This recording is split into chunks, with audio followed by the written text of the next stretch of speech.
పరిశుద్ధ గ్రంథమైనటువంటి బైబిల్లో నుంచి 139వ కీర్తన 16వ వచనము. 139వ కీర్తన 16వ వచనము. నేను పిండమునై ఉండగా నీ కన్నులు నన్ను చూచెను, నియమింపబడిన దినములలో ఒకటైనను కాకమునుపే నా దినములన్నీయు నీ గ్రంథములో లిఖితములాయెను. వ్రాయబడినటువంటి మాట ప్రకారం మనం చూస్తూ ఉన్నప్పుడు ప్రతి మానవుని యొక్క జీవిత దినాలు ఆయన లెక్క చూస్తున్నట్లుగా, లెక్క పెడుతున్నట్లుగా, కౌంట్ చేస్తున్నట్లుగా కనబడుతుంది. అంతే కదా? ఈ బైబిల్లో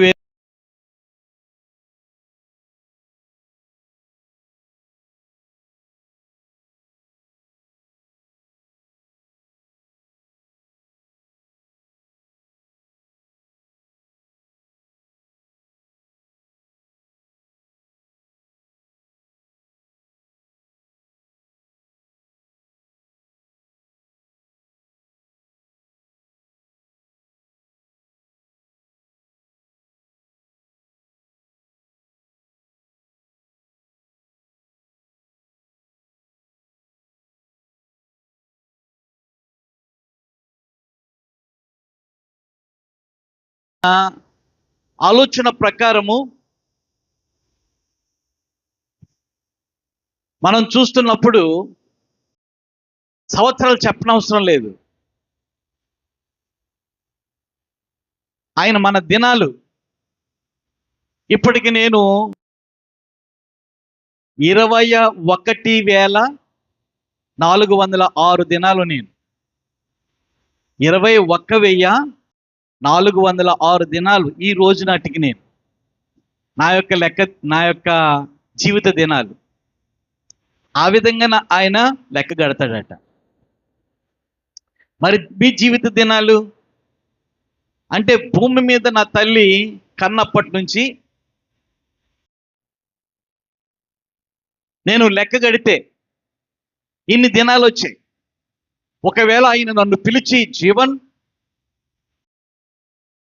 నీ జీవిత దినాలు ఎన్నిరా అని చెప్పి నన్ను అడిగితే నేను ఈ విధంగానే చెప్తాను. భూమి మీదకు వచ్చిన సమయము నుండి ఈ క్షణం వరకు బ్రతికి ఉన్నటువంటి దినాలే నేను చెప్తాను. అది తప్పు అంటాడు దేవుడు. అర్థమైందా? అది తప్పురా అంటాడు దేవుడు. దానికి ఆయన 280 దినాలు యాడ్ చేస్తాడంట ప్రతి ఒక్కరికి. ఎన్ని దినాలు? 280 దినాలు యాడ్ చేస్తాడట. వ్రాయబడినటువంటి మాటలో ఉన్నటువంటి అంతరార్థం అదే. నేను పిండమనై ఉండగా నీ కన్నులు నన్ను చూచెను. ఎందుకు చూడాలి ఆయన కన్నులు? భూమి మీదకు వచ్చిన తర్వాత కదా మనల్ని చూసేది.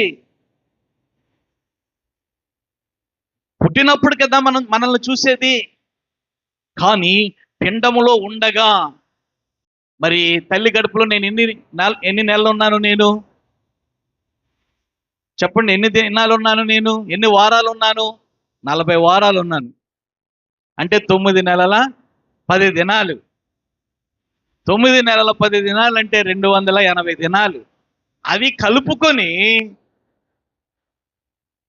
దేవుడు ఏం చేస్తాడంటే, నీ లెక్క తప్పు, 21,406 రోజులు కాదురా, దానికి మరలా 280 దినాలు కలుపుకోవాలి. అప్పుడు 21,486 దినాలు అవుతుంది రా చవట అంటాడు దేవుడు నన్ను. అర్థమైందా? అందుకని 90వ కీర్తన 12వ వచనం చదవండి. మాకు జ్ఞాన హృదయము కలుగునట్లు చేయుము, మా దినములు లెక్కించుటకు మాకు నేర్పుము. ఈరోజు ఈ లెక్క ఒకే ఒక ఆయన మాకు పరిచయం చేశాడు. మా అన్నయ్య గారు జంగారెడ్డిగూడెంలో వ్యాపారం చేస్తూ ఉండగా, బట్టల వ్యాపారం చేస్తూ ఉండగా, అక్కడ వైశ్యుల కులానికి సంబంధించినటువంటి ఒక ఆయన ఆశీర్వాదం అయ్య గారు పరిచయం అయ్యారు, పాస్టర్ గారు. డాడీ మీ వయసు ఎంత అని చెప్పి అడిగినప్పుడు సంవత్సరాలు చెప్పేవాడు కాదు ఆయన. అర్థమైందా? సంవత్సరాలు చెప్పేవాడు కాదు. ఈ యొక్క దేవుని యొక్క లెక్కలే చెప్పేవాడు. ఎందుకనంటే ఆయన యొక్క దృష్టిలో 1000 సంవత్సరాలు ఒక్క దినం కదా. అంచే సంవత్సరాలు అడగడు. మనం బ్రతికే దినాలు క్షణమే ఆయన దృష్టిలో. అంచేత నీకు ఎన్ని సంవత్సరాలని చెప్పి ఆయన అడగడు. ఒకవేళ ప్రవక్తలు అడగొచ్చు, లేకపోతే దైవజనులు అడగొచ్చు, భూలోకంలో అధికారులు అడగవచ్చు. ఇచ్చేతంటే భూలోక సంబంధమైనటువంటి లెక్కలు ఇవి. కానీ దేవుడు దావీదుని పిలిచి నీకు ఎన్ని దినాలంటే ఆయన అన్నాడట, పిండములో నన్ను నా తల్లి గర్భములో నియమింపబడినటువంటి దినము మొదలుకొని ఇప్పుడు వరకు నాకు ఇన్ని దినాలని చెప్పాడట దావీదు గారు. దేవునికి స్తోత్రం, హల్లెలూయా. కరెక్ట్గా చెప్పావు, వండర్ఫుల్. ఎస్, ఆ దినాలను మనం ఏం చేస్తామో తెలుసా? లెక్కగట్టము.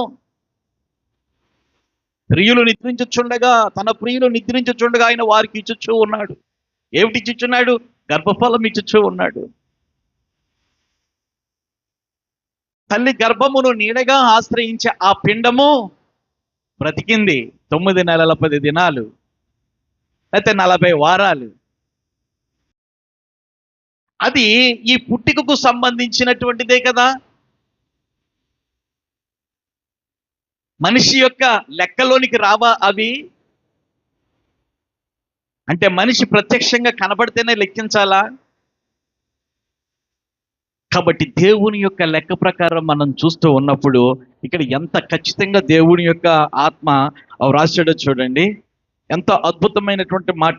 నేను పిండమునై ఉండగా నీ కన్నులు నన్ను చూచెను, నియమించబడిన దినములలో ఒకటైనను కాక మునిపే నా దినములని నీ గ్రంథములో లిఖితములాయెను. ఆయన రాస్తూ ఉన్నాడు. Praise the Lord. ఆయన మంచి లెక్కల మాస్టర్. మన దేవుడు ఎవరటండి? లెక్కల మాస్టర్. అన్ని చూస్తున్నాడు, చర్యలన్నీ కూడా చూస్తూ ఉన్నాడు. దేవునికి స్తోత్రం, హల్లెలూయా. చర్యలన్నీ కూడా చూస్తూ ఉన్నాడు ఆయన. మత్తయి సువార్త 10వ అధ్యాయం 30వ వచనం చదవండి. మత్తయి సువార్త 10వ అధ్యాయము 30వ వచనం. మీ తల వెంట్రుకలన్నీ లెక్కింపబడి ఉన్నవి. చాలండి, చాలండి. ఏమి లెక్కిస్తున్నాడట? అమ్మ మేరీ, ఏమి లెక్కిస్తున్నాడు? జుట్టు. అంటే మీ యొక్క జుట్టు ఆయన చేతిలో తీసుకుని 1 2 3 4 ఇలా లెక్కెడుతున్నాడు. ఆయన అలా లెక్కెట్టేవాడు కాదు. మనమైతే అలా లెక్క పెడతా ఉంటాం. ఆయన అలా లెక్క పెట్టేవాడు కాదు ఆయన. కానీ మన యొక్క జుట్టు యొక్క రహస్యాలు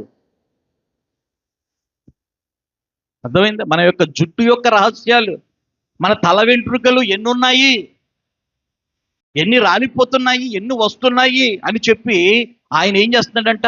లెక్క పెడుతున్నాడట. దీనిని ఒక శాస్త్రవేత్త దగ్గరికి, లేకపోతే లెక్క టీచర్ దగ్గరికి వెళ్ళి ఎన్ని ఉన్నాయి అని చెప్పి చూసినప్పుడు ఆయన వెంటనే ఏం చేస్తాడంటే కౌంట్ చేస్తాడు. ఒక సున్నితమైనటువంటి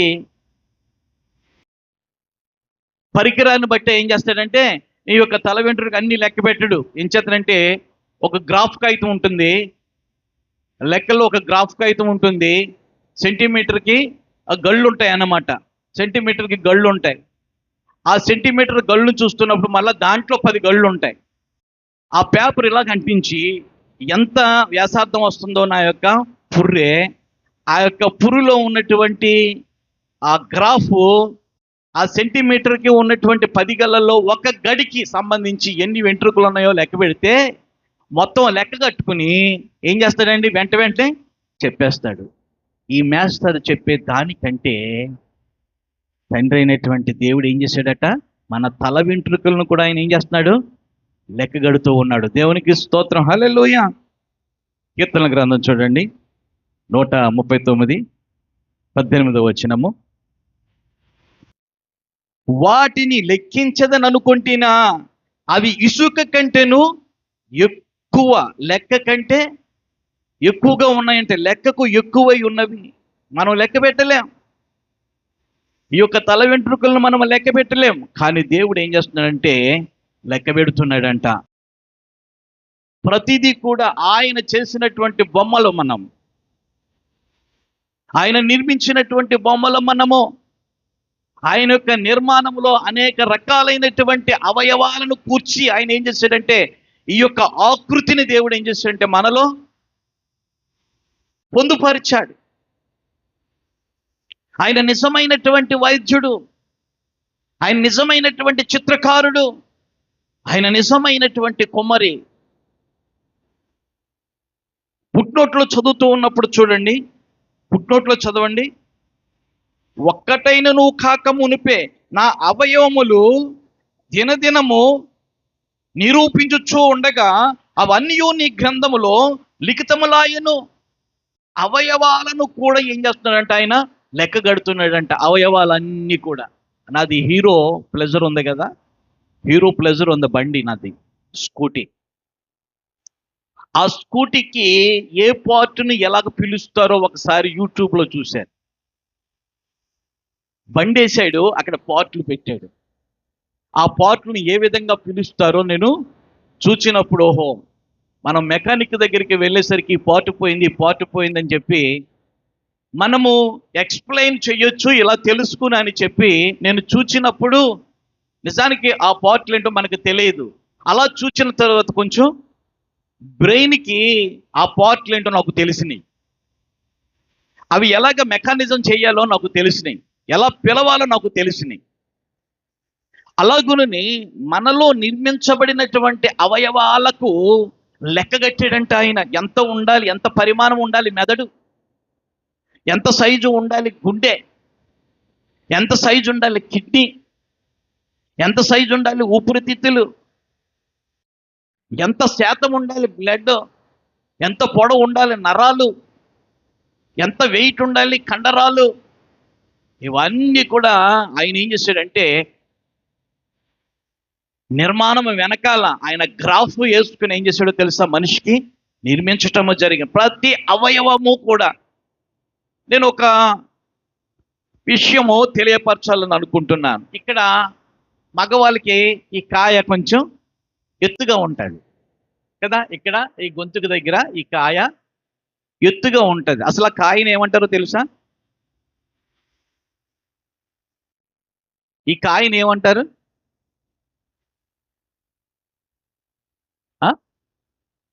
హిందువులకైనా, ముస్లింలకైనా, క్రైస్తవులకైనా, ఈ లోకంలో ఉన్నటువంటి ఏ దేశస్థులకైనా ఈ కాయ ఉంటుంది కదా, ఈ కాయని ఏమంటారు? యాడమ్స్ యాపిల్ అంటారు. Adams Apple. ఆదాము యొక్క గ్రంథి అంటే ఇది. చూడండి, ఎవరి పేరు పెట్టాడు? ఆదాము యొక్క గ్రంథి అంటే ఇది. ఎందుకని ఆ పేరు పెట్టవలసి వచ్చింది? మరి ఆడవాళ్ళకి చూస్తున్నప్పుడు ఇది కనిపించదు, ఇది సాఫ్ట్గా ఉంటుంది కదా. మగవాళ్ళకి మాత్రం ఏం చేస్తారో తెలుసా? ఎలా కనబడుతుంది? పైకి కనబడుతుంది ఇక్కడ. నేను అనుకోవటం సుమా, నేను అనుకోవటం ఏం చేస్తారని, తినవద్దు అన్నటువంటి పండు ఆదాం తినేసింది కదా, జీర్ణం అయిపోయింది, పొట్టలోకి వెళ్ళిపోయింది. అది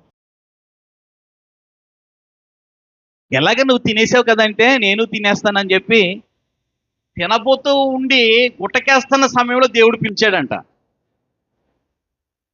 అటు లోపలికి వెళ్తే ఇటు బయటికి రాదు. ఎవరు పిలిచారు?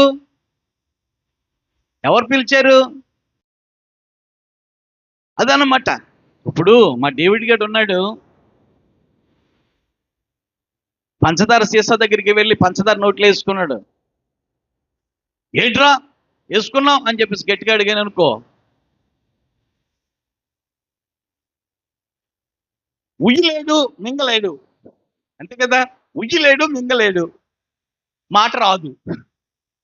ఒకవేళ చెప్పాలంటే మాట రాదు. అలాగోనే నేను అనుకోవటం సుమా, అంత భయపడ్డాడేమో ఎవరు? ఆదాము. ఆ కారణంగా ఆ యాపిల్ పండు ఏమైపోయింది? ఇక్కడ ఉండిపోయింది. ఇంక దానికి దేవుడు ఏం పేరు పెట్టాడో తెలుసా? యాడమ్స్ యాపిల్ అని పేరు పెట్టాడు.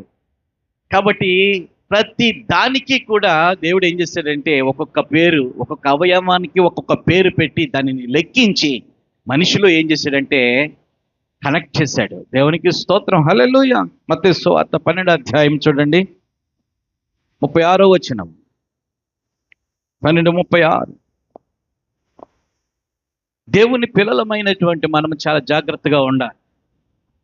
ఏం చేతనంటే దేవుడు మనల్ని రక్షించుకున్నాడు అంటే రక్షించుకున్న దినము నాటి నుండే కాదు, తల్లి గర్భములో పిండముగా ఏర్పడక ముందు నుంచి కూడా దేవుడు ఏం చేశాడో తెలుసా? మనల్ని ప్రతి విషయంలో కూడా ఏం చేస్తున్నాడండి? ఆయన చూస్తూ ఉన్నాడు. చూచే దేవుడు. చూచి ఏం చేస్తున్నాడు? ప్రతి దానికి లెక్కలు కడుతూ ఉన్నాడు. ఇప్పటి వరకు కూడా మనం ఏం తెలుసుకున్నాం? బ్రతుకు దినాలు లెక్కలు కట్టడం తెలుసుకున్నాం మనము. జీవిత దినాలు మనం తెలుసుకున్నాం మనము. అవయవాల లెక్క ఆయన చూచాడు. మన తల వెంట్రుకల యొక్క లెక్క ఆయన యొక్క చేతిలో ఉంది. ఇక్కడ మనం చూస్తూ ఉన్నప్పుడు నేను మీతో చెప్పేది ఏమిటంటే, మనుష్యుల పలుకు వ్యర్థమైన ప్రతి మాటను గూర్చి విమర్శ దినమున లెక్క చెప్పవలసి ఉండును. ఏ మాటలటండి? బైబిల్ గ్రంథంలో చాలా మాటలు ఉన్నాయి. కృపగల మాటలు ఉన్నాయి, దయగల మాటలు ఉన్నాయి, ప్రేమగల మాటలు ఉన్నాయి, ఆప్యాయత కలిగినటువంటి మాటలు ఉన్నాయి, రక్షణ కలిగించు మాటలు ఉన్నాయి, స్వస్థపరుచు మాటలు ఉన్నాయి, ధైర్యపరుచు మాటలు ఉన్నాయి, నీతియుక్తమైనటువంటి మాటలు ఉన్నాయి, అభయాన్నిచ్చు మాటలు ఉన్నాయి, ఆశీర్వదించు మాటలు ఉన్నాయి, అలాగే శపించు మాటలు కొన్ని ఉన్నాయి, వ్యర్థమైనటువంటి మాటలు కొన్ని ఉన్నాయి. చాలా జాగ్రత్త. దేవుని యొక్క పిల్లలమైనటువంటి మన విషయంలో దేవుడు ఎంత పరిశుద్ధుడో అంత పరిశుద్ధత కలిగినటువంటి బ్రతుకు ఉండాలని దేవుడు ఏం చేస్తున్నాడంటే మనలను ఏం చేస్తున్నాడు? తన యొక్క దృష్టిలో పెట్టుకున్నాడు. మన మాటలను కూడా ఆయన ఏం చేస్తున్నాడు? లెక్కగడుతున్నాడట. చాలా జాగ్రత్త సుమ. పనికి మాలినటువంటి మాటలు కొన్ని మాట్లాడుతూ ఉంటాం. ఏ వదిన నీకు తెలుసా, ఆ కొత్తగా వచ్చారే ఆ ఇంట్లోనికి ఆయన ఉన్నాడే, అక్కడికి ఆగిపోతారు అంతే. యువతల వినే వాళ్ళకి ఇదేంటి ఈ విషయం చెప్పి మానేసింది? ఆయన ఆతృత విన్న తర్వాత సువార్త గారి ఇంటికి వెళ్ళింది. ఆమె విన్న తర్వాత ఆమె ఏమంటది? ఏమో అక్క, ఆయన గురించి అందరూ ఏదో చెప్పుకుంటున్నారు, ఆవిడ కూడా అక్కడ ఆగిపోయింది. ఇవన్నీ కూడా ఏమిటి? మనకు సంబంధం లేనటువంటి విషయాలు కదా. మనకు సంబంధం లేనటువంటి విషయాలు. మనకు సంబంధం ఉన్నటువంటి విషయాలు ఏంటో తెలుసా? దేవుని యొక్క ధర్మశాస్త్రంలో ఉన్నటువంటి మాటలు, దేవుడు మన పట్ల చేసినటువంటి అద్భుతాల గురించినటువంటి మాటలు, మన యొక్క పిల్లలు దేవుళ్ళు ఏ విధంగా నడుస్తున్నారు అన్నటువంటి మాటలు, మన యొక్క సంఘములో ప్రార్థనలు ఏ విధంగా జరుగుతున్నాయి అన్నటువంటి మాటలు, దేవుడు మన పట్ల ఏ ఏ కార్యాలు చేశాడు అన్నటువంటి గొప్ప గొప్ప సాక్ష్యాలు, ఇన్ని ఉండగా మనం ఏం చేస్తున్నామో తెలుసా కదా? వ్యర్థమైనటువంటి మాటలట. ఆ వ్యర్థమైనటువంటి మాటలకే చెవిచ్చింది ఎవరు? అవ్వ. ఏమిచ్చింది? చెవిచ్చింది. చెవిచ్చినప్పుడు చెవి ద్వారా వెళ్ళినటువంటి మాటలు ఎక్కడికి వెళ్ళిపోయినాయి? హృదయంలోనికి వెళ్ళిపోయినాయి. ఆ సాతానుడు తనను విశ్వసించే విధముగా ఏం చేసింది? ఆ మాటలను వెదజల్లింది. ఆ మాటలను ఎప్పుడైతే వెదజల్లిందో ఆదాము గారు లేకపోతే అవ్వగారు ఏమైపోయారంటే పడిపోయారు అంతే. ఆ ట్రాప్లో పడిపోయారు. చాలా జాగ్రత్త సుమ. ఇది మన సంఘం. ఇది BTLG సంఘము. పరిశుద్ధాత్మ దేవుని యొక్క ఏలుబడిలో మనము ఉన్నాము. దేవునికి స్తోత్రం. హల్లెలూయా. మంచి దైవజనుడును, మంచి దైవజనురాలును, మంచి భక్తుపరులైనటువంటి ఆత్మీయ సంఘాన్ని దేవుడు ఏం చేస్తాడంటే మనకు ఇవ్వటం జరిగింది. అలాగునే కొంతమంది ఏంటంటే గొర్రె చర్మాలు కప్పుకొని వస్తూ ఉంటారట. ఇది నేను చెప్పడం కాదు, దేవుని యొక్క వాక్యం చెప్తూ ఉంది. అటువంటి మాటలలో, అటువంటి వారి యొక్క మాటలలో మనము పడి ఒకవేళ విశ్వాసాన్ని కోల్పోతున్నామేమో, ప్రార్థనను కోల్పోతున్నామేమో, భక్తిని కోల్పోతున్నామేమో, మన పాస్టర్ గారు బైబిల్లో చెప్పారు, ఈయన కూడా బైబిల్లో చెప్తున్నాడు, అసలు ఏమిటి అనేటువంటి ఆలోచన. అయితే ఎవరు ఎన్ని చెప్పినప్పటికీ కూడా బెరయ సంఘస్థుల్లాగా ఏం చేయాలంటే మనము వాక్యము ఉన్నదా లేదా, వాక్యములో ఉన్నది చెప్తున్నారా లేనిది చెప్తూ ఉన్నారా, కల్పించి చెప్తున్నారా లేకపోతే ఎక్కడదో చూచి చెప్తున్నారా, లేకపోతే సత్యము చెప్తున్నారా అసత్యం చెప్తున్నారా అనేటువంటిది తర్జన భర్జన చేసుకోవాలంట. అటువంటి ఆలోచన మనకు రావాలి. అంతేగాని వ్యర్థమైనటువంటి ఆ మాటలు అవి ఇంపుగా ఉండవచ్చు మనకి, అవి సొంపుగా ఉండవచ్చు మనకి, అది నవ్వుదలగా ఉండవచ్చు మనకి, కానీ దానిలో దోషం ఉన్నదని బైబిల్ చెప్తూ ఉంది. కాబట్టి ఆ వ్యర్థమైనటువంటి ప్రతి మాటను గూర్చి విమర్శ దినమున లెక్క చెప్పవలసి ఉండును అని చెప్పి దేవుని యొక్క వాక్యంలో వ్రాయబడి ఉంది. యోబు గ్రంథం 31:4 చూడండి.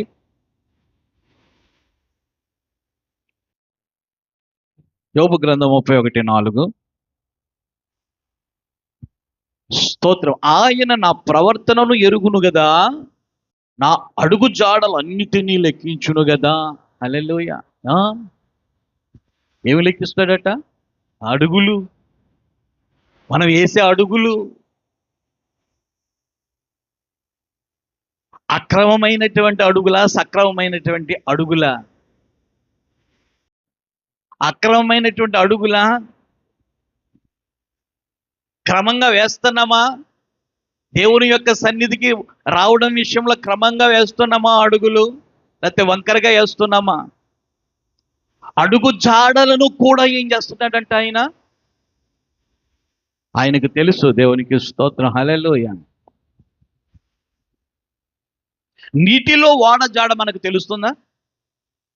బండ మీద సర్పము జాడ మనకు తెలుస్తుందా? సామెతల గ్రంథంలో ఉంటుంది. బండ మీద సర్పము జాడ తెలియదు, పాము జాడ తెలియదు. అది ఇసుకలో అయితే మనకు తెలుస్తుంది. ఇలాగ పాము వెళ్ళింది ఇలాగా అని చెప్పి. ఏం చేస్తారంటే రోడ్లు వేయకముందు ఇదంతా కూడా ఇసుకే కదా. ఉదయము మా తల్లిగారు లేచి వాకలు తొడవబోతూ ఉండగా మా అమ్మగారు చూసేవారు అన్నమాట. ఏదో పాము వెళ్ళింది ఇలాగా అని చెప్పి మా నాన్నగారిని పిలిచి, ఇలా ఏదో పాము వెళ్ళింది, ఇదిగో జాడ పడింది. ఎస్, పాము. ఇసుకలో అయితే మనం చెప్పగలం, కానీ నీటిలో ఏం వెళ్ళిందో మనం చెప్పలేం.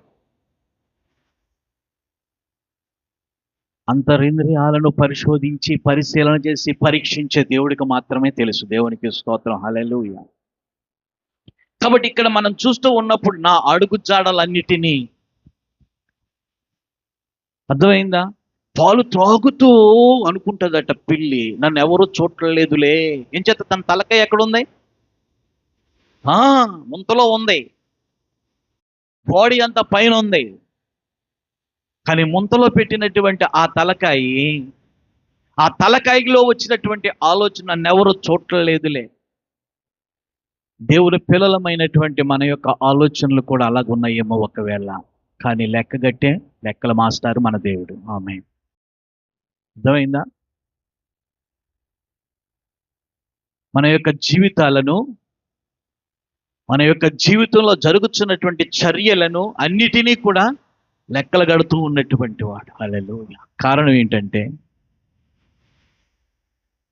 ఒక నక్సలైటు మారుమనసు పొందాడు, జైల్లో నుంచి బయటకు వచ్చాడు. ఆయన బ్రతికేది ఆయన బ్రతుకుతున్నాడు. అయినా పోలీసులు వదిలేస్తారు అనుకుంటున్నారా? ఏం పెడతారో తెలుసా? నిఘా పెడతారు. అర్థమైందా? నిఘా పెడతారు. ఇప్పుడు గంజాయి తింటూ తాగుతూ పట్టుబడుతూ ఉన్నారు, కానీ వాళ్ళు బయటకు వచ్చేస్తూ ఉన్నారు. కానీ పోలీసులు వదిలేస్తారా? వదలరు. వాళ్ళ మీద ఎంక్వైరీ పెడతారు. మనం ఎవరి ఆస్తి చెప్పండి ఇది? మనం ఎవరి ఆస్తి? దేవుని యొక్క ఆస్తి, దేవుని యొక్క ప్రాపర్టీ మనం. ఆయన ప్రాణం ఇచ్చి, ఆయన రక్తము చిందించి మనల్ని ఏం చేశాడు? ఆయన కొనుక్కున్నాడు. మీరు విలువ పెట్టి కొనబడి ఉన్నటువంటి వారు. మన ఆస్తి ఎక్కడైనా ఉన్నప్పుడు అక్కడికి వెళ్ళి, ఏమండి కనీసం వారానికి కాకపోయినా, నెలకి కాకపోయినా, సంవత్సరం 4-5 సార్లు వెళ్ళి మనం ఏం చేస్తాం? చూస్తూ ఉంటాం, లేదా అబ్జర్వ్ చేస్తూ ఉంటాం. లేకపోతే దగ్గరగా ఉన్నటువంటి వాళ్ళకి ఫోన్ చేసి, ఎలా ఉన్నది మా యొక్క సైట్, అక్కడ మా ప్రాపర్టీ. ఎస్, మన మీద కూడా లెక్కల మాస్టర్గా దేవుడు ఏం చేసినా తెలుసా? నిఘా. నీ అడుగు జాడలు ఎక్కడికి వెళ్తున్నాయి? నీ అడుగులు ఎక్కడికి వెళుతున్నాయి? ఏ వైపుకు నువ్వు నడుస్తున్నావు? ఎక్కడికి వెళ్ళి నువ్వు ఆరాధన చేస్తూ ఉన్నావు? ఎక్కడికి వెళ్ళి నువ్వు సాక్ష్యం చెప్తూ ఉన్నావు? నా కోసం నువ్వు ఎంత కష్టపడుతున్నావు? ఇవన్నీ కూడా ఆయన ఏం చేస్తాడంటే లెక్కిస్తాడట. అంచేతే 56వ కీర్తన 8వ వచనంలో, 56వ కీర్తన 8వ వచనంలో మాట ఉంటుంది చూడండి. నా సంచారములను నీవు లెక్కించి ఉన్నావు, నా కన్నీళ్ళు నీ బుడ్డులో ఉంచబడి ఉన్నవి. సంచారములన్నిటినీ కూడా నువ్వు లెక్కించి ఉన్నావు అని అంటూ ఉన్నాడు. సంచారములు అంటే ఏంటి చెప్పాలి? సంచారములు అంటే ఏమిటి? ఏమండి, పాస్టర్మ గారు అన్నారు యాత్ర కీర్తన, యాత్ర చేసే దినాలు అని చెప్పి. నిజానికి కొంతవరకు నిజమే. ఏం చేతనంటే ఫరో అడుగుతాడు యాకోబుని, యాకోబు నువ్వు చాలా వృద్ధాప్యంలో ఉన్నావయ్యా, ఇక్కడ నీ కుమారుడు యోసేపు చాలా ఉన్నతమైనటువంటి స్థితిలో ఉన్నాడు, నీ గురించి మంచిగా చెప్పాడు, ఇప్పుడు నిన్ను నా కళ్ళతో చూడటం చాలా నాకు ఆనందంగా ఉంది, ఈ వయసులో కూడా నువ్వు చాలా బలం కలిగి ఉన్నావు, అసలు నీకు ఎన్ని సంవత్సరాలు ఏమిటి అని చెప్పి అడుగుతూ ఉన్నప్పుడు అక్కడ అద్భుతమైనటువంటి మాట చెప్తాడు చూడు. 47వ అధ్యాయము, ఆదికాండం 47వ అధ్యాయము 8వ వచనము 9వ వచనం చదవండి.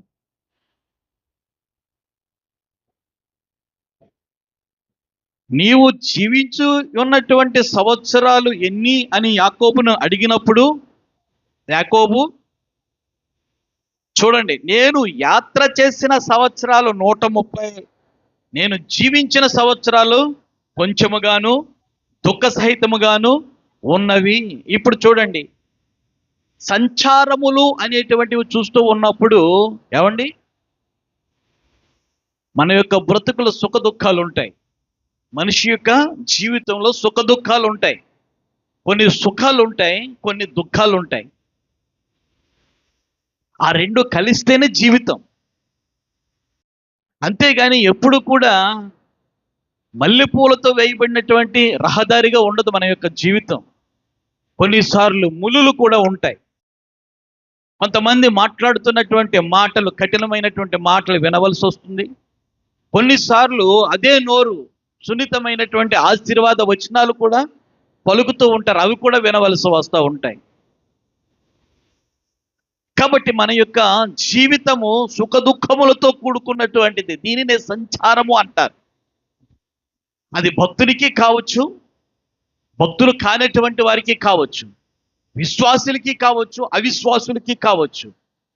కానీ ఇక్కడ భక్తుడు అంటున్నా, నా సంచారములను నీవు లెక్కించి ఉన్నావు. కానీ దేవుని పిల్లలమైనటువంటి మనము ఎక్కువ దేనితో గడుపుతామో తెలుసా? కన్నీళ్లతో గడుపుతాం. హల్లెలూయా. దేవుని పిల్లలమైనటువంటి మనము ఏం చేతనంటే, పూర్వకాలమందు నాయకులైనటువంటి వారు మోషే గారే కావచ్చు, లేకపోతే దావీదు గారే కావచ్చు, లేకపోతే పౌలు గారే కావచ్చు, వీళ్ళందరూ కూడా ఏం చేశారో తెలుసు? దేవుని యొక్క సన్నిధిలో ఏడ్చారు. అలాగే ప్రవక్తలు ఏడ్చారు. ఏడుపుగొట్టు ప్రవక్త అంటారు ఇర్మియా గారు. విలాప వాక్యాలు ఆయన రచించాడు. ఈ ప్రజలు చేస్తూ ఉన్నటువంటి అకృత్యాలను బట్టి ఆనాటి కాలంలో దేవుని యొక్క ప్రజలకు ఒక రకంగా బాధను కలిగిస్తూ ఉన్నటువంటి ప్రజలను చూచి ఎంతో బాధతో దుఃఖముతో దేవుని యొక్క సన్నిధిలో వేడుకున్నటువంటి భక్తులు దుఃఖించి ప్రార్థన చేశారు. అలాగున్నే దేవుని యొక్క సన్నిధిలో భయభక్తులు కలిగినటువంటి రాజులు కూడా వస్త్రాలు చింపుకొని, బూడిద తల మీద వేసుకొని, దుఃఖాక్రాంతులై ఏం చేశారు? వాళ్ళు ఏడ్చారు. చివరికి వచ్చేసరికి యేసుక్రీస్తు ప్రభుల వారు కూడా ఏం చేశారు? తన యొక్క జీవితంలో ఆయన దేవుని కుమారుడే, హ్యాపీగా బ్రతకొచ్చు ఆయన. చెప్పండి, హ్యాపీగా బ్రతకొచ్చు. కానీ ఆయన ఎందుకు దుఃఖాక్రాంతుడయ్యాడు? ఆయన కళ్ళ ముందు ఆయన యొక్క మరణము ఎంత భయంకరంగా ఉండబోతుందో ఆయన చూశాడు. కాబట్టి ప్రజల కొరకు ఆయన అనుభవించవలసినటువంటి శిక్ష ఆయన ముందుగా తలపోశాడు. కాబట్టి దానిని తలపోసుకుని, అయ్యా ఈ గిన్నె నా నుండి తొలగించకూడదు, నా ఇష్టం కాదు, నీ చిత్తమే ప్రభు అని చెప్పి దుఃఖించాడు ఆయన. ప్రభునందు ప్రియమైనటువంటి వాళ్ళారా, ఒక్కసారి ఆలోచన చేయండి. మన కుటుంబంలో ఉన్నటువంటి పరిస్థితులను బట్టి, లేకపోతే సంఘంలో ఉన్నటువంటి పరిస్థితులను బట్టి మనము దుఃఖపడుతూ ఉంటాం. కొన్నిసార్లు సంతోషం కదా, కొన్నిసార్లు సంతోషం. ఇంట్లో అయిన శుభకార్యాలు జరిగినప్పుడు, లేకపోతే సంఘంలో అయిన శుభకార్యాలు జరిగినప్పుడు, లేకపోతే బంధువుల్లో అయిన శుభకార్యాలు జరిగినప్పుడు ఎంతో సంతోషం. హల్లెలూయా.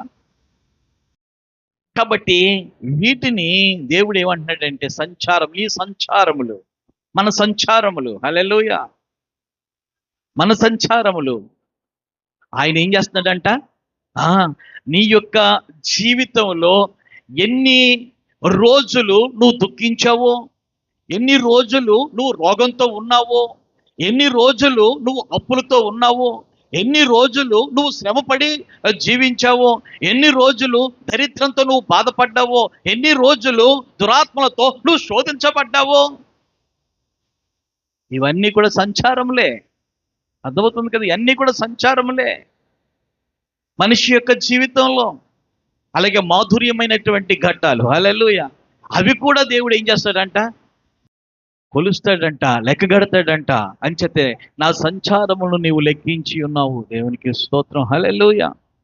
వదిలేసాడేమో అని అనుకుంటున్నారేమో మీరు. దేవుడు వదిలిపెట్టేశాడు, నా ప్రార్థన వినటం లేదు, నా మొర వినటం లేదు, నా దుఃఖము చూడటం లేదు, నా ఆవేదన అర్థం కావటం లేదని చెప్పేసి అనుకుంటున్నావేమో. కానీ ఆయన ఏం చేస్తున్నాడంట? లెక్కగడుతున్నాడట. ఆయన లెక్కలు గట్టే దేవుడు. ప్రతి విషయంలో కూడా,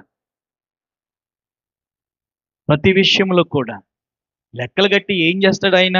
చూడండి, 91 కీర్తన 12వ వచనం చదువుకున్నాం కదా. దేవునికి స్తోత్రం. హల్లెలూయా. హెబ్రీయులు రాసినటువంటి పత్రిక 4:13 వచనం.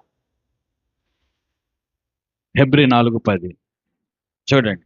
అంచేత మనం ఏం చేయాలి? మరియు 13వ వచనం, 4:13 వచనం, హెబ్రీయులు రాసినటువంటి పత్రిక. మరియు ఆయన దృష్టికి కనబడని సృష్టము ఏదియూ లేదు, మనం ఎవరికి లెక్క అప్పచెప్పవలసి ఉన్నదో ఆ దేవుని యొక్క కన్నులకు సమస్తమును మరుగులేక తేటగా ఉన్నది. రుతమ్మ గారు వింటున్నారా? ఎన్ని రోజులు మీరు గేదెతో తిప్పల పడ్డారో ఆయన చూశాడు. ఎన్ని రోజులు నడానికి బెల్ట్ ఉందో ఆయన చూస్తున్నాడు. మీ ఇంటిలో గాథ, ప్రతి ఒక్కరిని కూడా ఆయన చూస్తున్నాడు. ఆయనకి మరుగైనది ఏది కూడా లేదు.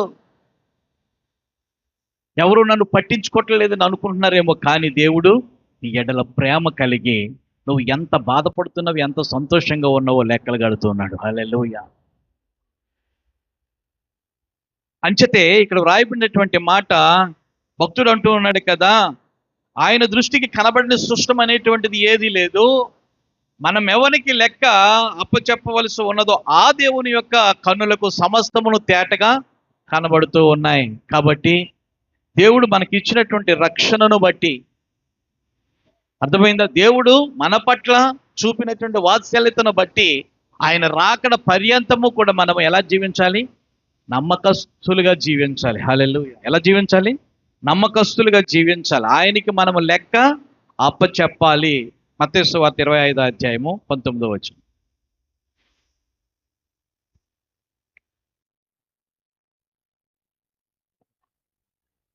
బహుకాలమైన తరువాత ఆ దాసుల యజమానుడు వచ్చి వారి యొద్ద లెక్క చూచుకొనెను.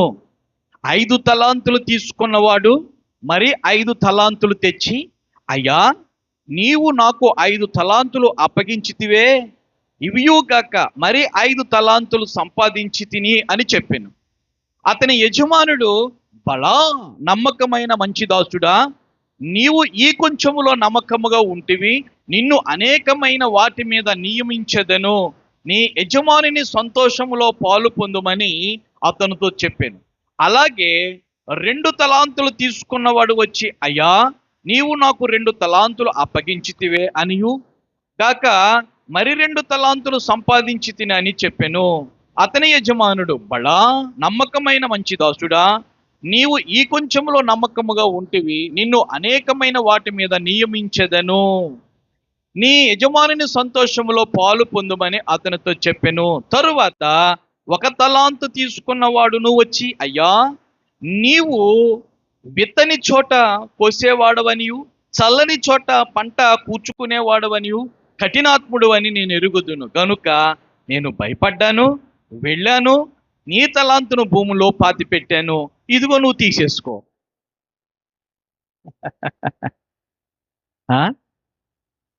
తలాంతులను దేవుడు ఇస్తున్నాడు, మనకి మంచి తలాంతులను ఇస్తున్నాడు. మన యొక్క ఇంటిలో, మన యొక్క సమాజములో, మన యొక్క మందిరములో మంచి తలాంతులు కలిగినటువంటి వారిగా ఆయన పిల్లలమైనటువంటి మనము బ్రతకాలని చెప్పి ఆయన కృపా తలాంతులను ఏం చేస్తున్నాడంటే మనకు ఇస్తున్నాడు. ఇక్కడ నుంచి వెళ్ళినటువంటి సహోదరి మరి సువార్త ఈ సంఘము నుండి, ఈ సంఘస్థురాలే, కానీ ఎక్కడికి వెళ్ళింది? ఇంకా మంచి గొప్పదైనటువంటి సంఘానికి వెళ్ళింది. ఆ సంఘంలో ఆ దైవజనురాలు గ్రహించి ఆమె యొక్క ఉన్నతమైనటువంటి ప్రార్థనా స్థితిని గమనించి ప్రార్థనా వీరుల యొక్క సమూహంలో ఆమెకు ఒక బాధ్యతను అప్పగించారు. దేవునికి స్తోత్రం. మొన్న సుధీర్ గారి యొక్క కుమారుడు బారసాలకు వెళుతూ ఉన్నటువంటి సమయంలో కారులో వెళ్తున్నాం మేము. సడన్గా ఫోన్ వచ్చింది. ఎవరు చేస్తున్నారా అని చెప్పి అంటే ఆ దైవజనురాలు చేస్తుంది. ఈమెకు, అమ్మా నాకు కాళ్ళు చేతులు లాగేస్తున్నాయి రా, ఒంట్లో బాగోలేదు, దయించి ప్రార్థన చేయవా అని అడుగుతుంది. విశ్వాసిని అడుగుతుంది. అప్పుడు ఆలోచన, ఆహా ఒక సామాన్యమైనటువంటి విశ్వాసిగా వెళ్ళినటువంటి ఆమె ఆ ఉన్నతమైనటువంటి మన్నా చర్చిలో ఎంత ఘనత, ఆ సంఘానికి యజమానురాలుగా ఉన్నటువంటి ఆ పాతిరమ్మ ఈమెకు ఫోన్ చేసి తన యొక్క బలహీనతను చెప్పుకోవటమా అంటే ఈమె ఎంతగా ఆకర్షించుకుంది వాళ్ళను. దేవునికి స్తోత్రం, హల్లెలూయా. ఇవన్నీ కూడా లెక్కలు, ఇవన్నీ కూడా లెక్కలు. ఏం చేతనంటే ఇంటికి యజమానుగా నువ్వు ఉన్నావా, ఒక లెక్క అడుగుతాడు. నీకు ఈ బాధ్యత ఇచ్చాను, నువ్వు యజమానుడిగా ఏమి సాధించావు, నువ్వు ఈ యొక్క ఆఫీసుకి నువ్వు సిఇఓగా నేను నియమించాను, నువ్వు సిఇఓగా నువ్వు ఏం చేశావు, ఈ యొక్క చర్చికి నిన్ను ఒక దైవజనుడిగా పెట్టాను, ఈ చర్చిని నువ్వు ఎలా నడిపించావు. ఒక్కొక్క బాధ్యత, దేవునికి స్తోత్రం, హల్లెలూయా. ఒక్కొక్క తలాంతు దేవుడు ఏం చేస్తున్నాడంటే ఇస్తూ ఉన్నాడు. అన్నింటికీ లెక్కలు మరలా, అర్థమైందా? అన్నింటికీ లెక్కలు ఆయన అడుగుతాడు. మనం చెప్పాలి. 5 తలాంతులు తీసుకున్నటువంటి వాడు వచ్చి, అయ్యా ఏ దిక్కు మొక్కు లేనటువంటి నన్ను జాలితో చూసేవయ్యా, ఎవరిని అడిగినా కూడా వ్యాపారం చేసుకుంటానంటే నాకు అప్పు ఇవ్వలేదయ్యా, నీకేం వచ్చిన వ్యాపారం అని చెప్పేసి నన్ను గెంటిస్తారయ్యా, నా మీద జాలితో 5 తలాంతులు ఇచ్చావయ్యా. ఆ 5 తలాంతులు పెట్టుబడి పెట్టాను, ఇంకో 5 తలాంతులు నేను సంపాదించాను, ఇదిగోనయ్యా నీ 5 తలాంతులు. బలా నమ్మకమైన మంచి వ్యాపారి, బలా మంచి మాస్టారు, బలా మంచి దాసుడా, బలా మంచి అభిషిక్తుడా. ఎన్నెన్ని తలాంతులండి, ఎన్నెన్ని పేర్లు. ఆలోచన చేయండి, మన దేవుడు ఎంత కృప కలిగినటువంటి దేవుడు. అలాగే 2 తలాంతులు తీసుకున్నటువంటి వాడు కూడా కృతజ్ఞతలు చెప్పి, అయ్యా నా పరిస్థితి కూడా అలాగే, ఆ అన్న చెప్పాడు కదా, అదే నా సాక్ష్యం. బ్రతకటానికి 1 సెంటు భూమి కూడా నాకు లేదయ్యా, జీవించటానికి నాకు అందరూ ఉన్నా నన్ను చేదరించుకుంటారు, నా కాలు ఎక్కడ పడితే అక్కడే అది మసి అయిపోతుందని అందరూ కూడా నన్ను ఏం చేశారు, నష్టజాత కూడా అన్నారయ్యా. కానీ మీరు దయ తలిచి 2 దేనారాలు ఇచ్చారయ్యా. వ్యాపారంలో పెట్టాను, నాకు లాభం వచ్చిందయ్యా, తీసుకోండి అయ్యా. ఒక్క తలాంతు తీసుకున్నటువంటి వాడు వాడు సోమరి. సోమరి, బద్ధకస్తుడు, నిర్లక్ష్యపరుడు, యజమాని యొక్క ప్రేమను అర్థం చేసుకోలేనటువంటి వాడు. వాడికి వెనకాల ఎవరు లేరు. కానీ వాడి యొక్క నైపుణ్యతను బట్టి ఒక్కటి చాలు అని చెప్పి ఆ యజమానుడు ఏం చేశాడంటే, దీనితో పైకి వస్తాడు కదా, ఏదో కాఫీ బొట్టలు పెట్టుకుంటాడు, ఏదో టీ స్టాల్ పెట్టుకుంటాడు, ఏదో టెలిఫోన్ బూత్ పెట్టుకుంటాడు, ఏదో అనుకున్నాడు, అది సరిపోతుందిలే. కానీ ఏం చేశాడంట, నువ్వు ఎప్పటికైనా వచ్చి అడుగుతావు కాబట్టి గొయ్యి తీసి నేను కప్పెట్టాను, ఇదిగో. ఎందుకైనా పని చేస్తుందా? మనల్ని లెక్క అడుగుతాడు. అర్థమైందా? లెక్కలు అడుగుతూ ఉన్నప్పుడు మనం చెప్పాలి, హల్లెలూయా. నీ ఇంట్లో నువ్వు ఎలాగున్నావు? యజమానురాలు పోస్ట్ ఇచ్చాను కదా, నాన్నమ్మ పోస్ట్ ఇచ్చాను కదా, బామ్మ పోస్ట్ ఇచ్చాను కదా, మేనత్త పోస్ట్ ఇచ్చాను కదా, పెద్దమ్మ పోస్ట్ ఇచ్చాను కదా, లేకపోతే పెద్దమ్మ గారి యొక్క పోస్ట్ ఇచ్చాను కదా, పాస్టమ్మ గారి యొక్క పోస్ట్ ఇచ్చాను కదా, లేకపోతే టీచర్ యొక్క పోస్ట్ ఇచ్చాను కదా. ఏంటి ఆ పోస్టులను బట్టి నువ్వు ఎలాగా జీవించావని చెప్పి లెక్క అడుగుతాడు. దేవునికి స్తోత్రం, హల్లెలూయా. కాబట్టి దేవుని యొక్క కన్ను ఏం చేస్తుందంటే నిఘా కన్ను, అది నిఘా నేత్రం. అది చూడండి, 1 పేతురు 1:17 1:17 ఆయన యొక్క లెక్కలు ఎలా ఉంటాయో తెలుసా? పక్షపాతము లేకుండా క్రియలను బట్టి ప్రతి వానిని తీర్పు తీర్చువాడు తండ్రి అని మీరు ఆయనకు ప్రార్థన చేస్తూ ఉన్నారు. దేవునికి స్తోత్రం, హల్లెలూయా. నిష్పక్షపాతమైనటువంటి లెక్కలు. నా దేవుడే కదా నా మాట వింటాడు అంటే కుదరదు. మన యొక్క మాట వినడు ఆయన. ఆయనలో మనము జీవించినటువంటి జీవిత దినాలు అంచేత ఆయన మాదిరికరంగా ఈ లోకంలో 33.5 సంవత్సరాలు జీవించి చూపించాడు మనకి. ఆ మాటలే బైబిల్ గ్రంథంలో లిఖితములాయి. ఆ చరిత్రే మనం ఏం చేస్తున్నాం? చదువుకుంటున్నాం. దానిని బట్టే మనము బ్రతుకుతున్నాం. కానీ లోకాన్ని విడిచిపెట్టడం లేదు, పాపాన్ని విడిచిపెట్టడం లేదు. ఆయనలో జీవించటం, ఆయన చేతిలో పడుట కడు భయంకరమైనటువంటి సంగతి తెలుసుండు కూడా మన యొక్క నోటిని అదుపు చేసుకోవటం లేదు. పరిశుద్ధమైనటువంటి స్తోత్రాలు మన నోట వస్తున్నప్పటికీ కూడా పాపిష్టమైనటువంటి బూతులు కూడా అవి కూడా పుట్టుకుని వస్తూ ఉన్నాయి. ఆశీర్వదిస్తూ ఉన్నటువంటి పెదవులే శాప్యాలను కూడా పలుకుతూ ఉన్నాయి. మరి దేవుడు అడగడా? పక్షపాతము లేదు. బెల్షజర్ని అడిగేశాడు. 5వ అధ్యాయం దానియేలు గ్రంథం 24 అనుకుంటాను. మినేమినేటికే లోపార్సిస్ అని చెప్పి వ్రాయబడినటువంటి ఆ మాట దానియేలు గారు ఎక్స్ప్లెయిన్ చేస్తూ చెప్తున్నప్పుడు, రాజా నువ్వు గొప్పవాడివి కావచ్చు, కానీ ఒక పాపిష్టికరమైనటువంటి పని చేశావు. నేనేం చేశాను? నేను రాజును కదా. నువ్వు రాజువే, నీకంటే గొప్ప రాజు ఉన్నాడు కదా. ఆ రాజుగారికి ఒక అంతఃపురం ఉంది కదా, దేవుని యొక్క దేవాలయము. ఆ దేవాలయంలో ఉన్నటువంటి ఉపకరణాలు ఉన్నాయా, చాలా పరిశుద్ధమైనవి. ఆ పరిశుద్ధమైనటువంటి ఉపకరణాలు తెచ్చుకొని నువ్వు పీకుల దాకా తాగావు కదా, నీ వాళ్ళ చేత త్రాగిపించావు కదా. ఇది దేవునికి అహిష్టమైనటువంటిది. నీకు లెక్కలు కట్టేశాడు, అయిపోయావు, నీ చరిత్ర అయిపోయింది. ఊరుకున్నాడా దేవుడు? ఊరుకున్నాడా దేవుడు? ఎవరైనా సరే దేవునికి స్తోత్రం, హల్లెలూయా. అంత శిక్ష వస్తుందనే దావీదు ఏం చేశాడో తెలుసా? చంటి పిల్లలాగా మారిపోయాడు, చంటి పిల్లవాడిలాగా మారిపోయాడు. ఇంకా ఏడ్చేసాడు అంతే. ఏడ్చేసి, నేను చేసింది చాలా దోషము నాయనా, నీ దృష్టిలో నేను చాలా తీరినటువంటి పాపం చేశాను. ఎవరికి తెలియదని రహస్యంగా చేసినటువంటి పాపం నువ్వు చూసావు. నువ్వు నాకు లెక్కలు కట్టావయ్యా. నువ్వు లెక్కలు కడితే నేను ఈ సింహాసనం కూడా వదులుకోవాలి. కానీ నేనుంటాను, నేను ఏలుబడి చేస్తాను, ఆ పాపములు క్షమించు అని చెప్పి ఏడ్చాడంట. దేవునికి స్తోత్రం, హల్లెలూయా. ప్రభునందు ప్రియమైనటువంటి వాళ్ళారా, దేవుడు గొప్ప దేవుడు, లెక్కలు కట్టే దేవుడు. రోమీలు రాసినటువంటి పత్రిక 2వ అధ్యాయము 6వ వచనం.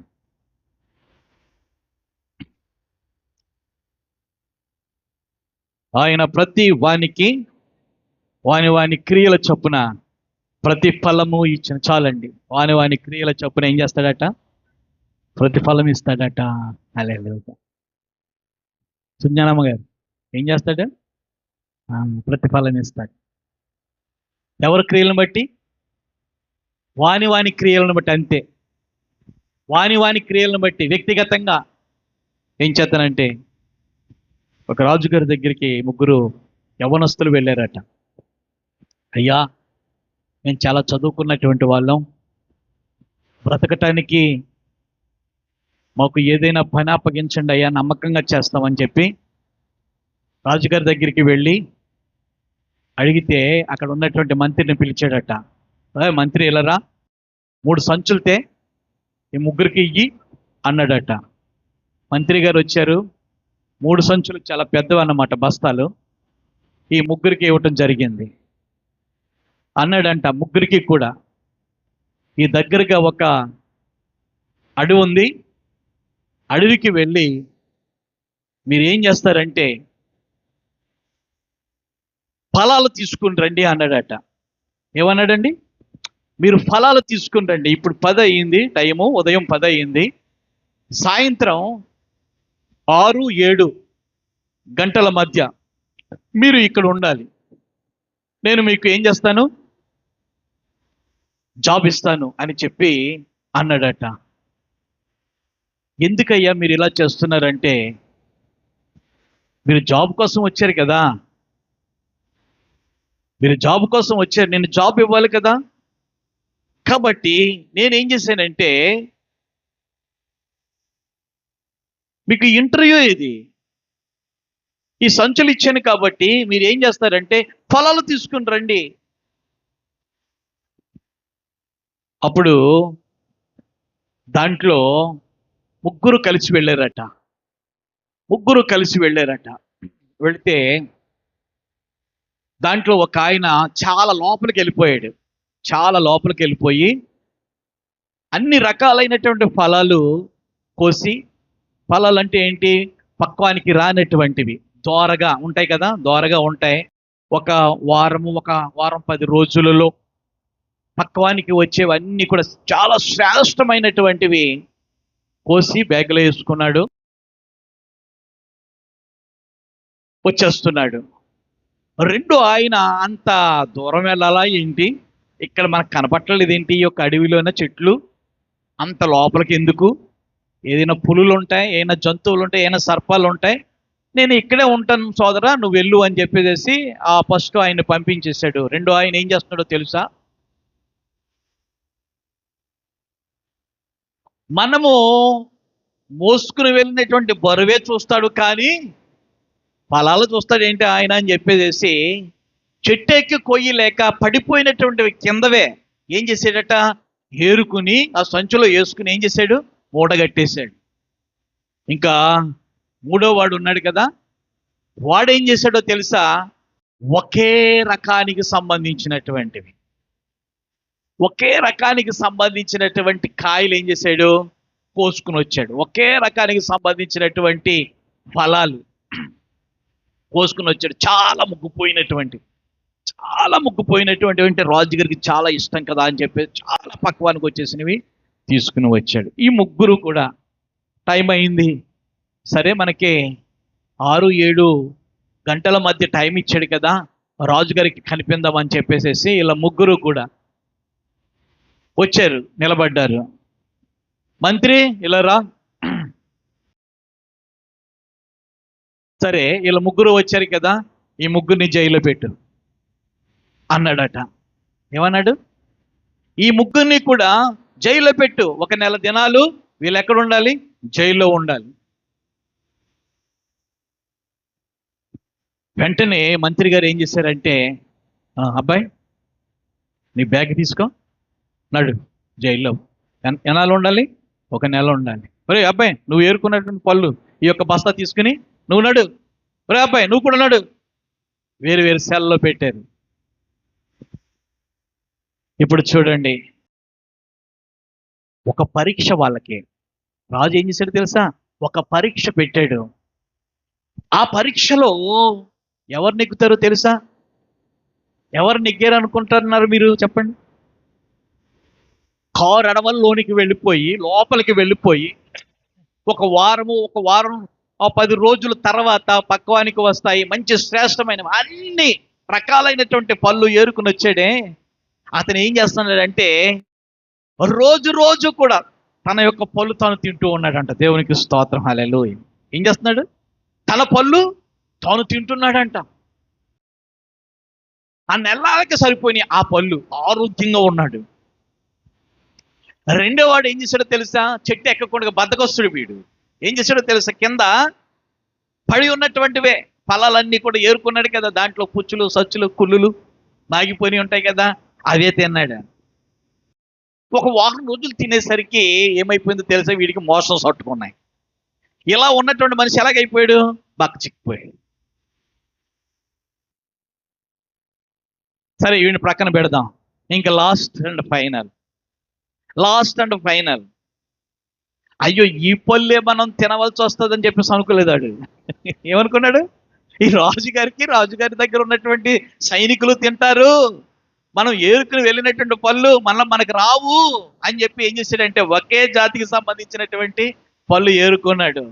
4-5 రోజులు తినేసరికి ఏం కొట్టింది? వీడికి మొహం కొట్టింది. తినలేకపోతున్నాడు. ఆ పళ్ళు తినలేక ఏమైపోయాడంటే వాడు బాగా చిక్కిపోయి సమస్యలిపోయి దాంట్లోనే పడిపోయాడు. నెలల్లో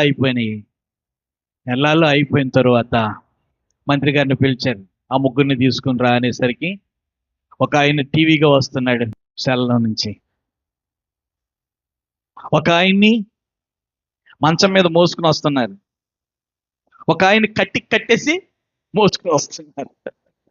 ఇప్పుడు ఉద్యోగం ఎవరికి వచ్చిందంటారు? వాని క్రియల చొప్పున. హల్లెలూయా. అర్థమైందా? వాని క్రియల చొప్పున అనేటువంటి మాట మన యొక్క మెదడులో నాటుకుపోవాలి. హల్లెలూయా. నాకైనా సరే, మీకైనా సరే, నాకేదో ఊడపొడి చేసి నాకు దేవుడు ఏదో ఇచ్చేస్తాడని నేను అనుకోకూడదు. ఆమె ప్రతి వానికి కూడా దేవుడు ఏం చేస్తున్నాడు? లెక్కల గట్టి ఏం చేస్తున్నాడంట? ఇస్తూ ఉన్నాడంట. చూడండి, ఆయన ప్రతి వానికి వాని క్రియల చొప్పున ప్రతిఫలం ఇచ్చును. నువ్వు ఎంత శ్రేష్టమైనటువంటి బలాఢ్యుడిగా ఉండడానికి గల కారణం ఏంటి అంటే, అయ్యా మీరు శ్రేష్టమైనటువంటి ఫలాలు తింటారు, సామాన్యమైనటువంటి కింద పడినటువంటి ఫలాలు తినరు.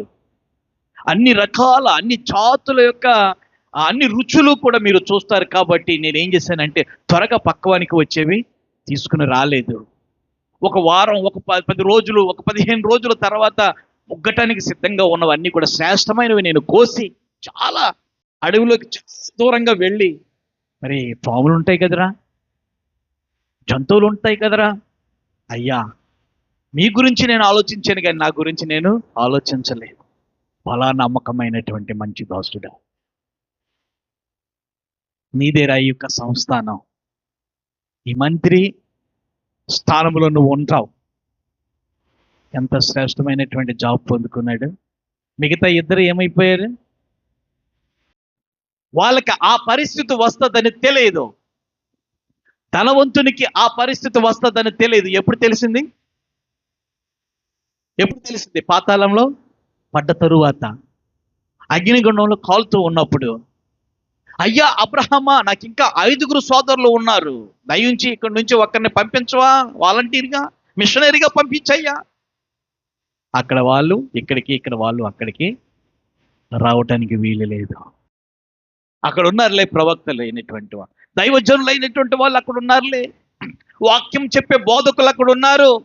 మీ సోదరులు మారు మనసు పొందితే సరే సరే, లేకపోతే నువ్వు ఉన్నటువంటి స్థానంలో నీకు స్నేహితులుగా, నీ చుట్టాలుగా, నీ బంధువులుగా నీతో పాటు ఏడటానికి వస్తారులే. ప్రియమైన సోదరుడు సోదరి, లెక్కల మాస్టర్ చేతిలో ఉన్నామా? ఈ భక్తి ఈ రోజుతో అయిపోయేది కాదు, లేకపోతే ఈ యొక్క విశ్వాసం ఈ వేళతో ముగిసేది కాదు. మన జీవితాంతం వరకు కూడా నీతిగా, యథార్థంగా, పరిశుద్ధంగా జీవించాలని చెప్పి దేవుడు చూస్తూ ఉన్నాడు. అందుకని ఈ శ్రేష్టమైనటువంటి వాక్యాన్ని మనకి ఇచ్చాడు. ఈ వాక్యంతో ఏం చేస్తున్నాడంట? స్నానం చేయిస్తున్నాడంట ఆత్మకే. ఏం చేస్తున్నాడండి? ఆత్మకు స్నానం చేపిస్తున్నాడు. ఉదక స్నానం చేపిస్తున్నాడంట. వాక్యం అంటే నీరు. దేవునికి స్తోత్రం. ఉదకమన్నా కూడా నీరే కదా.